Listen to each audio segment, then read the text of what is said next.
Quelle est la question que tout le monde se pose autour d'une psychothérapie? Est-ce qu'on peut vraiment changer? Et en même temps, c'est cette question qui est importante pour le psychothérapeute, mais bien sûr aussi pour celui qui fait la psychothérapie. Et je dirais même que peut-être on s'est habitué de façon paresseuse à que les gens soient en psychothérapie, mais sans se demander cette question tout simple, est-ce que ça change et qu'est-ce que ça change? Est-ce que la psychothérapie, c'est vraiment pour changer? Alors, il y a des gens qui vont venir en demandant d'emblée une technique qui fait changer. Mais d'autres, finalement, peuvent glisser dans la psychothérapie en oubliant la question du changement. C'est le plaisir de parler pour parler, si j'étais un peu provocateur.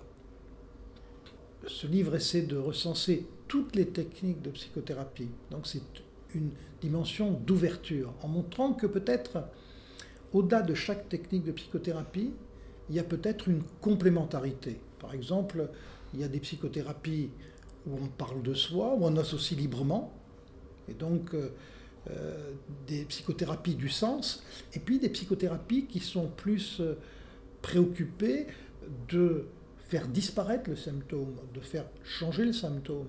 Mais au fond, c'est un peu complémentaire. Je pourrais donner une image. Quelqu'un est timide, c'est quelque chose de très banal.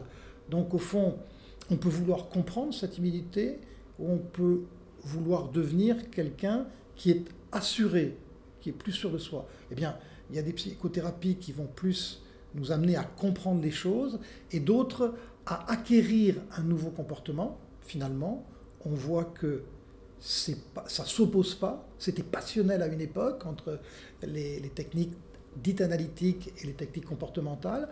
De mon point de vue, dans ce regard humaniste et complémentaire de ce livre, c'est l'un et l'autre, pourrait-on dire, pour un véritable changement.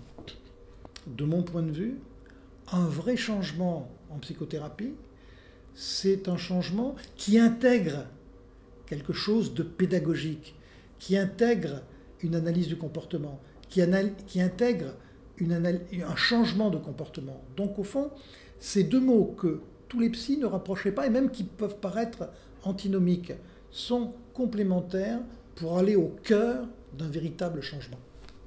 L'esprit de ce livre, Psychothérapie, éducation et la question du changement, c'est au fond de recenser l'ensemble des techniques en essayant de demander à chaque spécialiste quels sont les thèmes les plus porteurs de chaque technique, et de montrer que finalement, c'est un esprit plutôt d'ouverture à toutes les techniques, de complémentarité, et dans un esprit un peu humaniste, qui est le fil conducteur de ce livre autour de la question du changement.